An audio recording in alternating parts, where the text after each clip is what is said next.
Og jeg glæder mig til at høre, hvad Søren har at sige, og vil tage med i området. Sådan. Hej, drenge og piger. Ser I godt ud? Er I glade? Nogle af jer er glade. Alright. Nå.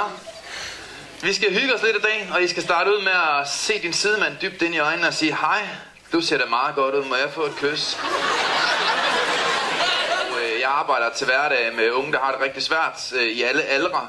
Arbejder med piger, der skærer i sig selv, og med drenge, der skærer i andre. Der er lidt mere knald på drengene på mange områder.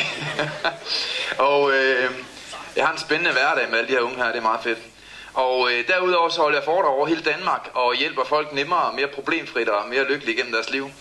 I dag, der vil jeg undervise dig om, hvordan du kan blive mere glad end negativ. Rigtig mange unge mennesker i dag, når de ser sig selv i et spejl, så ser de flere negative sider end positive. Og din hjerne er faktisk skabt til ganske andre vilkår. Din hjerne er skabt til at fokusere på de positive ting i tilværelsen, og så negligere mange af de negative ting. Men det er der mange mennesker, der ikke rigtig har gjort, og det giver sig som oftest udgangspunkt i, at man ser negativt på sig selv. Og når man begynder at se negativt på sig selv, så kommer man også hurtigt til at opfatte verden og omverdenen og fremtiden negativt. Og det er jo pænt nederen nu, hvor man kan få et langt bedre liv. Jeg kommer også til at lære dig i dag, hvordan du kan løse dine problemer allerede inden du får dine problemer. Man kan blive bedre til at se advarselssignaler og opfatte problemerne kommer, og dermed kan man løse problemerne inden de kommer. Og jeg vil garantere dig for en ting. Hvis du gør, hvad jeg siger i dag, og du implementerer nogle redskaber, som jeg præsenterer for dig i dag, når du kommer hjem, så vil du gå nemmere og mere problemfrit og lykkeligere gennem dit liv. Hvis du gør, hvad jeg siger, det ikke virker for dig, så er det fordi, du gør det forkert. Den første ven, jeg fandt, han hed Torben, men det kan han jo ikke gå for.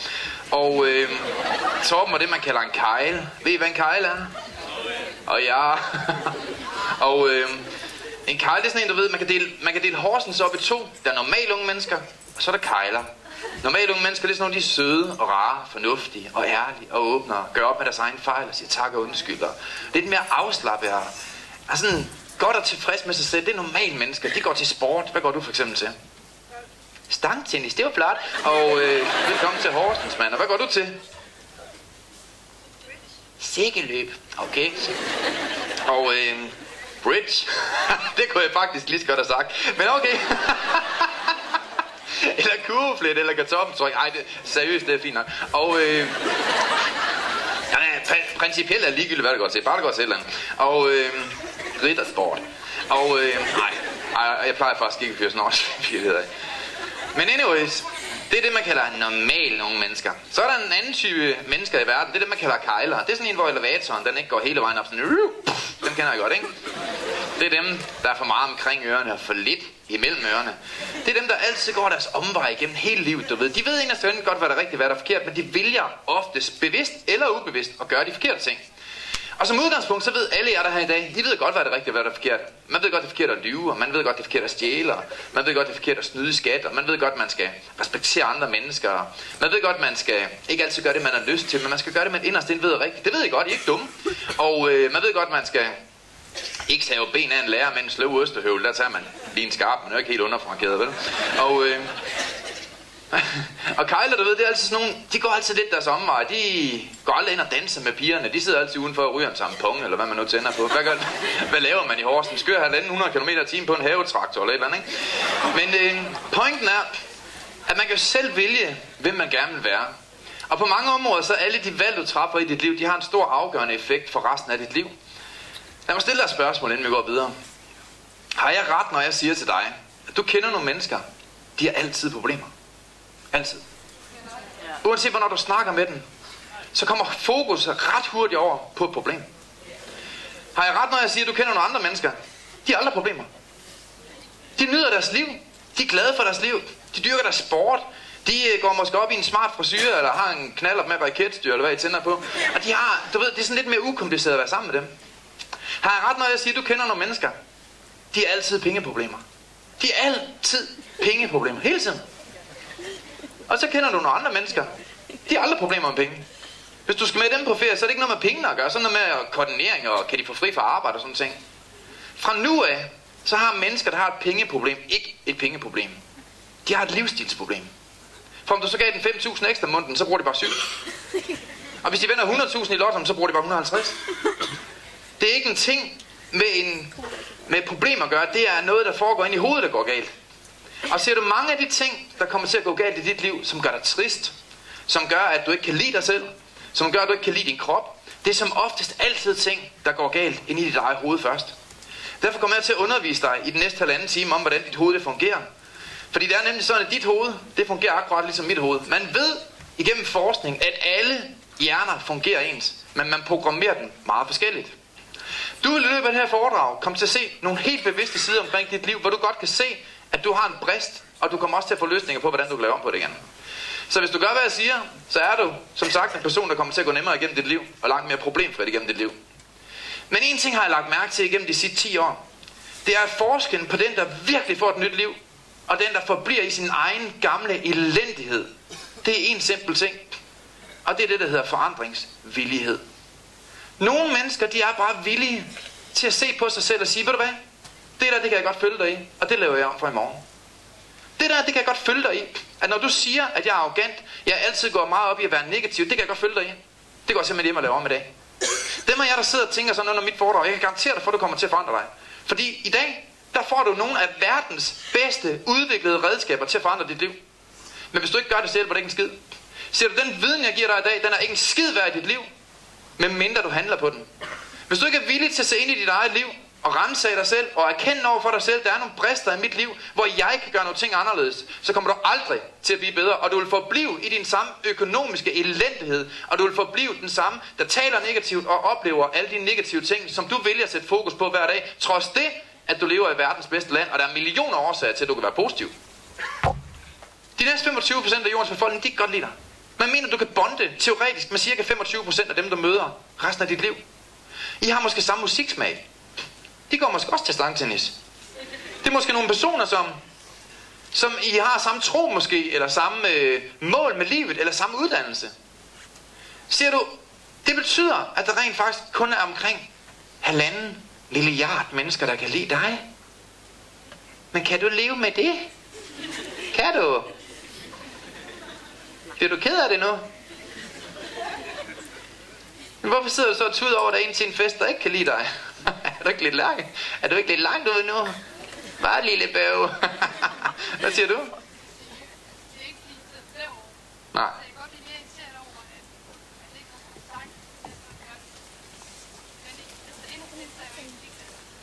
Det bør man også være. Man bør være inderst inde ligeglad. Fordi faktum er, at inde i dig, der er der kun en vis mængde af energi inde i dit hoved. Du må ikke tro, at din hjerne producerer uanede mængder af glæde og energi. Og det der problemet, det er, at rigtig mange mennesker, de siger til mig, jamen Søren, hvordan kan du være lykkelig og glad? Og hvis du spurgte dem, der kender mig, eller min mor og far, så vil de nærmest helt irriteret sige, han er stort set altid glad. Min mor kan blive irriteret på min vegne, fordi der er ikke ret mange ting her på jordkloden, der kan gøre, at jeg kommer i rigtig dårlig humør. Jeg er faktisk helt ærlig rigtig glad hver dag. Jeg sætter pris på mit liv hver dag. Jeg venter ikke med at blive glad til verden gør mig glad. Du skal heller ikke vente med at blive glad til hele verden gør dig glad. Fordi så bliver du aldrig glad. Hvis du venter på, at alle folk de skal gøre dig lykkelig og gøre dig tilpas og kunne lide dig, så kommer du aldrig til at kunne lide dig selv. Hvis det er dit kriterie for, at mennesker de accepterer dig, før du er acceptabel, så kommer du aldrig nogensinde til at finde din egen accept. Det er rigtig dumt.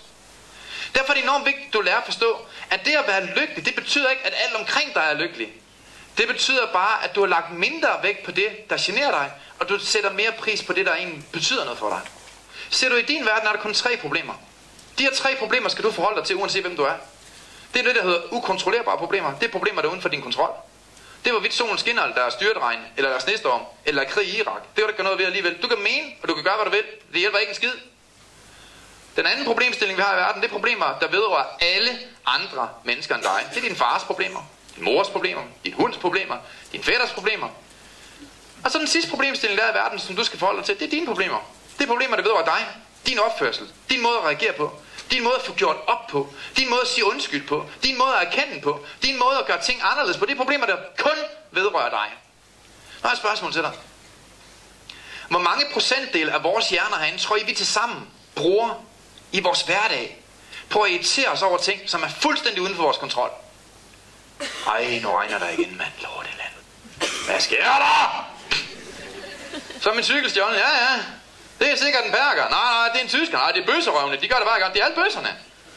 Nej, det er Venstre, mand. Venstre, dem kan du ikke stole på. De er sindssygt. Det er lastbilchauffører. Lastbilchauffører, de er sindssygt. Alle sammen er sindssygt. Ja, de er sindssygt. Jeg kan godt sige, at de kan dreje og sindssygt. De er bindegale. Hvor mange procentdel af vores liv tror I, vi bruger på at sidde og ævle og kævle og bytte løgnhistorier og irritere os over ting, som er fuldstændig uden for vores kontrol? Er nogen, der har bud? Hvad siger du? 90%? Når jeg er ude og holde foredrag, der er jo ikke et rigtigt svar på det, jeg ved det ikke selv. Men gennemsnitligt siger, når jeg er ude og holde foredrag over hele Danmark, så siger man omkring 85%. Er du helt indforstået med, og fanger du, at hvis vi til sammen herinde bruger 85% af vores hjerne på at irritere os over ting, der er uden for vores kontrol, så er der kun 15% til overs til rent faktisk at gøre en forskel i dit eget liv. Er du med på den? Hvis du gerne vil have et bedre liv, så er det første skridt, du skal tage i dag, det er at tage en beslutning om, at jeg vil leve et liv, hvor jeg vil tillægge mindre tid og irritationsmomenter på ting, der er uden for min kontrol, og så vil jeg bruge mere tid på at lave mit eget liv om. Tro mig, du vil få et bedre liv. Men hvis du vælger at fokusere på negative ting, bevidst eller ubevidst, så vil du have bevidst eller bevidst ubevidst følelser, og have negative følelser. Det vil kunne ses i dit kropssprog. Det kan gå ned på gaden og se på fredag. Der står folk dernede cirka kl. 3 og står og råber, sut min familie, hva'? Jeg ved, hvor du bor til efternavn, dit fede svin. Så står man dernede og skaber sig åndssvagt. Og har man en negativ kropssprog, så har man også altid en negativ adfærd. Så gør man dumme ting. Derfor er det utroligt vigtigt, hvis du gerne vil have et bedre liv, at du vælger at ændre på det, du rent faktisk er i kontrol over at kunne ændre. Og det er dig selv. Det er, at du kan vælge at tale de positive ting op mere i tilværelsen, end alle de negative ting. Det der er problem med mange piger eksempelvis, det er, at hvis man først har en grundlæggende negativ holdning til, hvem man er, så reflekteres det i alle pigens valg. Det skal vi tage et eksempel på nu. Med dig. Kom så daddy. Hvad hedder du? Mette. Det var flot, du kan huske det, Mette. Mette, hun er en rigtig sød pige. Hun ser godt ud, men i det her eksempel har hun en negativ grundklang og en negativ grundindstilling. Det vil sige, at ligesom et klaver kan have en negativ indstilling, eller en negativ grundklang, eller en positiv grundklang, eller en bestemt grundklang, så kan et menneskes hjerne også have det. Det har Mette. Mettes tanker omkring sig selv er mere negative end positive. Det vil sige, når Mette ser sig selv i et spejl i bare røv, det ved jeg ikke, om I kan forestille drenge, det kan jeg ikke. Drenge, de er sådan lidt, de kan have bumser overalt, og bumser på ryggen, har Lars, og du ved, de kan gå i det samme underhakker i en uge og være 40 kilo overvægtig. Så kan man tage den så samme dreng stå i et spejl og tænke, who's your daddy now? Han fatter ingenting, vel? Men pigerdreng, de er sådan lidt specielle. Piger, de kan gå hen, hvis de har en negativ grundklang. Så kan de gå ind i et spejl og se sig selv nøgen. De kan være mega flotte, have pæne knæ og alt muligt. Så kan de stå og kigge og tænke, ej, hvad sker der? What? Er mit ene bryst ikke blevet mindre end de to andre? Hvad sker der? Der er altid et eller andet galt, ikke? Sådan er Mette i det her eksempel. Og Mettes grundklang er negativ. Nu møder Mette mig inde på et diskotek. Og og Mette, jeg kommer ind til Mette og siger, hej Mette, jeg synes virkelig, du ser godt ud. Og det første Mette, hun tænkte, er det mig, du snakker til? Ja, der er sådan set ikke andre end dig. Det er dig. Ej, jeg synes virkelig, du ser pænt ud. Skal vi ikke danse? Jamen, har du set min røv? Den er klar. Nej, det har jeg godt nok ikke lige set. Jeg synes, du har meget god røv, de sko der, men skal vi ikke danse? Har du set min svedekirtler? Ja, jeg er klar. Og uanset hvad jeg vil sige til Mette, så vil hun have den her indvendige grundklang af, at hun ikke er det værd. Det, der er tragisk ved sådan en som Mette, i det her eksempel, det vil være en pige som Mette, hun vil ikke finde den fyr, der behandler hende på den måde, hun i virkeligheden er værd. Mette vil finde en fyr, der behandler hende på den måde, hun selv tror, hun er værd. Og hvis Mette har en meget lav tro på hendes værdi, fordi hun har valgt hele livet at tænke på de negative sider, og lade det komme til udtryk igennem sin livsstil og sin adfærd og sine følelser, så vil Mette finde en fyr, der behandler hende dårligt. Gå ind og tage opvasken, din fede ko. Nej, han forstår mig, ja, han virker virkelig sød. Og så er der mange fyre, der finder en fyr, der har en hjerne, der kan stå på højkant af et frimærke. Flot. Men sådan er du ikke vel med det. Giv hende en hånd, ikke? Woo! Det vil jeg gerne vise dig i dag. Det er et billede af en Opel Corsa, der er kommet til at køre ind i to rockere på en motorcykel. Er det griner? Hvad skal man sige, hvis det var min mor med panikangst? Mor, hvad er der sket? Jeg kommer til at køre ind i to rockere på en motorcykel. Der holder 100 bag ved mig, mand. Mor, du må prøve at se positivt. Det vi snakker om utroligt mange gange, mor. Der må du vente til noget positivt. Siger du, der holder 300 rockere bag ved dig? Ja! Så må der bak, mand, med fuld hammer. Kunne det ikke være fedt, at min mor, hun kan skrive på sit CV, hun har udryddet en hel rockerklub? Kunne det ikke være fedt? Slut med dig, mand. Bak med fuld hammer. Vi ses. Tusind tak for det. Det var en fornøjelse at undervise. Tak for det. Tag god tid. Tag lang tid at komme ud af biografen. Så kom op og snakke, hvis I har lyst til at stille spørgsmål. Hvad? Meget med, det var helt vildt. Der var ikke en, der sagde et ord, men det var helt vildt. Jeg skal bare på, og der var ikke en, der sagde et ord, det sad bare helt paralyseret. Det var rigtig dejligt. Fedt. Ja, men jeg prøver at komme ind på meget af det, samtidig med, at det ikke skal være fordømmende, og så alligevel så, når man kommer udefra, så kan man godt give den lidt hug, ikke? Mere end hvad man kan tillade sig, som det her, ikke? Det er godt. Ja, der sad folk på en gård deroppe. Var det godt? Hej. Goddag. Hvad siger du, Malte? Var det fedt foredrag? Ja, mega fedt. Mega fedt. Jeg tror, vi begynder at købe alle bøgerne. Bare lige hurtigt. Ja. Hvad synes du, der var ekstra godt i det, han sagde? Ekstra godt. Jamen altså, det er nok det der vilje ting, vi fik fyret af. Så jeg synes, det var lidt fedt. Ja. Så det vil jeg til eftertanke. Man kan, hvad man vil. Lige præcis. Ja. Nu har du lige hørt det foredrag her. Var det en god oplevelse? Ja, det var det. Ja. Meget interessant. Ja. Især de her tanker med, at det er en selv, der skaber sit liv selvfølgelig. Ja. Og at det er anderledes ud fra, hvordan man vil handle i livet. Så meget spændende. Det var noget, du kunne bruge til noget selv? Eller? Ja, det synes jeg. Ja. Selvom jeg i forvejen er meget positiv menneske, så kan jeg sagtens bruge det. Ja. Og blive mere bevidst om det her med ens liv, og at man vil udvikle sig på baggrund af de ting, man vælger. Det ramte ind i mange af de problematikker, som vi arbejder med til daglig, og som vi gerne vil sætte fokus på. Ja. Så jeg synes, det lå i meget fin forlængelse, og jeg synes, han gjorde det på en rigtig god måde, og der var stor koncentration i lokalet, og kursisterne var med, så, og fuld sal, så jeg er meget positiv. Synes du, det var et godt foredrag? Jeg synes, det var rigtig godt. Meget lærerigt. Var der noget, du synes, der var ekstra godt i det, han fik sagt?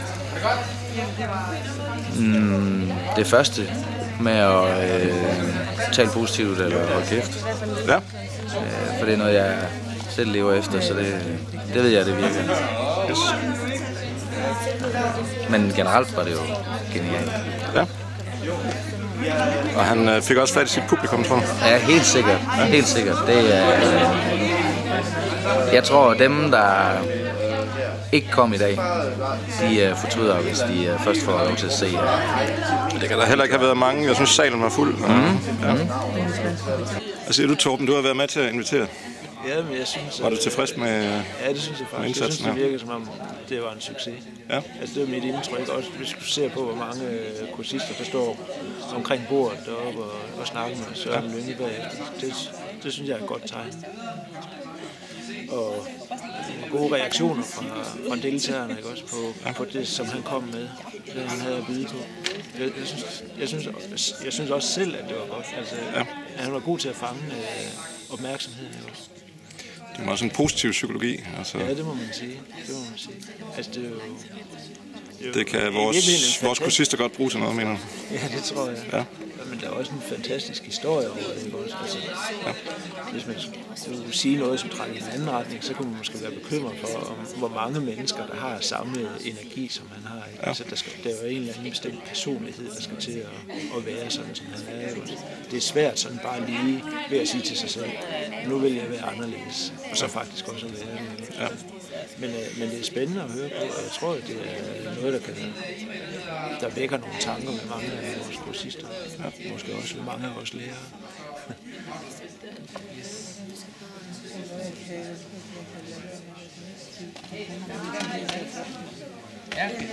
Hvordan synes du, det spændte af i dag?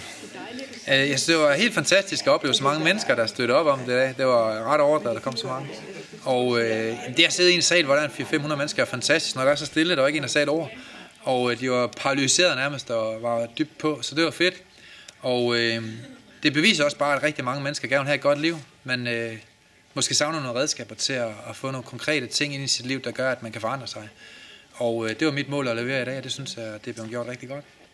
Yes.